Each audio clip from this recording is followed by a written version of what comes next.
Pemirsa, kematian WNA Inggris di Bali juga sudah terkuak. Berdasarkan hasil visum RSUP, Sanglah Bali mencatat kematian Matt Harper karena pembuluh darahnya yang terpotong.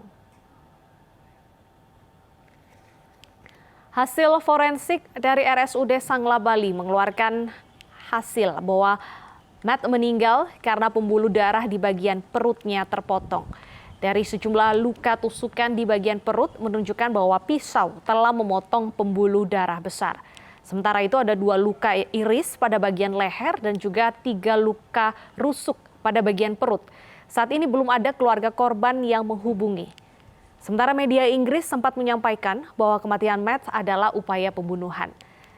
Sebelumnya pemirsa, Matt Harper ditemukan tewas di rumahnya dalam kondisi terkunci dari dalam.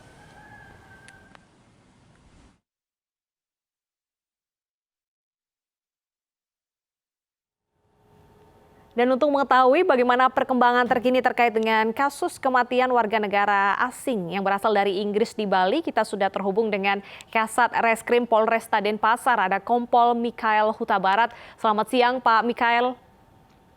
Selamat siang Mbak Deta. Baik, Pak Mikael, apakah sudah menemukan pihak-pihak terduga pelaku pembunuhannya Pak? Jadi kita luruskan Mbak, ini bukan pembunuhan, tetapi berdasarkan dari hasil otopsi dan pemeriksaan saksi maupun CCTV yang ada, dan juga berkoordinasi dengan laboratorium forensik, ini patut diduga dan juga kuat penyebab kematian adalah karena luka yang disebabkan oleh diri sendiri atau bunuh diri, Mbak. Oke, berarti korban melakukan upaya bunuh diri begitu? Ya, betul Mbak. Oke. Apakah sudah ditemukan mungkin bukti-bukti di dalam kamarnya yang menjadi penyebab alasan korban melakukan bunuh diri? Baik, terima kasih. Jadi yang pertama Mbak, kita menemukan pertama 1 botol minuman beralkohol, yang mungkin sisanya tinggal sedikit. Yang kedua, kita menemukan obat dengan jenis kapsul Teva, 1 pepel tablet Remintal. Ini merupakan obat-obat yang mengandung antidepresan. Dan yang ketiga, dari hasil CCTV yang ada kita temukan di TKP, memang pelaku sendiri berada di tempat itu, dan hasil dari rekaman video menunjukkan bahwa yang bersangkutan itu melakukan sendiri perbuatan tersebut. Ada rekaman video pada saat bunuh diri begitu Pak? Jadi begini Mbak, jadi rekaman CCTV pacarnya yang ada di rumah, mereka berdua ini. Jadi si yang bersangkutan, si korban, itu dari pukul 1.47 sampai pukul 6, itu seperti orang gelisah.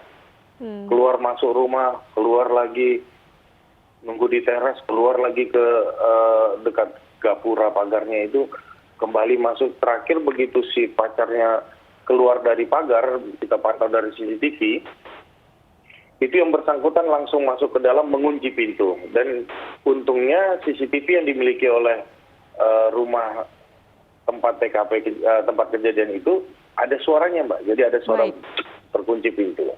Oke, jadi pada saat kejadian hanya korban yang berada di dalam kamar sendiri. Lantas yang sudah... Bukan di dalam kamar Mbak, di dalam ruang makan itu, di lantai 1. Oke, sudah berapa lama korban ini tinggal di Bali dan untuk keperluan apa Pak?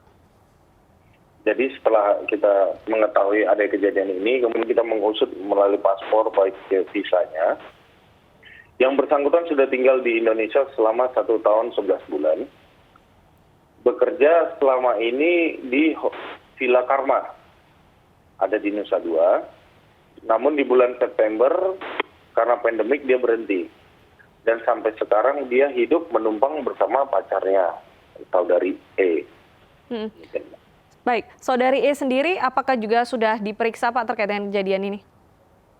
Sudah kita melakukan pemeriksaan mulai dari tanggal 13 sampai di tanggal 17 kemarin kita sudah melakukan pemeriksaan, dan juga kita sudah melakukan rekonstruksi kejadian tentang alibi dia maupun kita persesuaian dengan CCTV maupun rekaman video. Sudah kita lakukan selama 4 hari berturut-turut, Pak.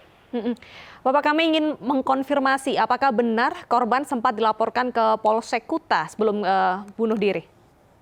Ya, Jadi berdasarkan hasil penelusuran kita, yang bersangkutan itu pada tanggal 4 Januari itu sempat dilaporkan di Polsek Kuta oleh saudari IE karena melakukan penganiayaan terhadap yang bersangkutan. Namun sudah dicabut laporannya karena mereka sudah bernama ya.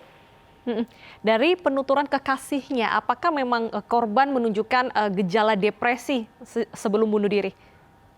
Ya, jadi kita sudah melakukan pemeriksaan, sudah melakukan berita acara pemeriksaan terhadap pacarnya. Yang bersangkutan memiliki riwayat depresi seperti stres berat, terus ada penyakit epilepsi, Mbak. Oke. Itu yang kita dapatkan dari pacarnya. Oke, ada gejala depresi dan juga penyakit. Dan untuk kasus ini apakah pihak kepolisian sudah menghubungi pihak keluarga ataupun juga Kedutaan Besar Inggris, Pak? Ya, kemarin dari pihak konsulat maupun kedutaan sudah mengkoordinasi ke kita. Karena kemarin masih proses penyelidikan. Jadi untuk sementara masih kita belum melakukan komunikasi intensif. Jadi setelah hasil ini keluar, kita akan berkomunikasi lebih lanjut kepada konsulat maupun kedutaan tentang baik jenazah maupun apa tindak lanjut dari keluarga. Lalu bagaimana dengan status hukumnya? Apakah kasus ini sudah ditutup atau masih akan berlanjut untuk penyelidikan lebih lanjut, Pak? Jadi kita melakukan penyidikan berdasarkan ini ya Mbak ya, scientific investigation, penyidikan yang berdasarkan keilmian. Jadi berdasarkan saksi ahli dari dokter ahli forensik Rumah Sakit Sanglah sudah menyatakan bahwa ini kasus ini bunuh diri. Maka dengan sendirinya kita akan menutup kasus ini karena sudah penyidikan sudah kita lakukan secara maksimal. Baik, status hukum sudah berhenti karena disimpulkan bahwa korban melakukan bunuh diri. Terima kasih Pak Mikael atas informasinya dan juga waktunya berbincang di iNews Siang.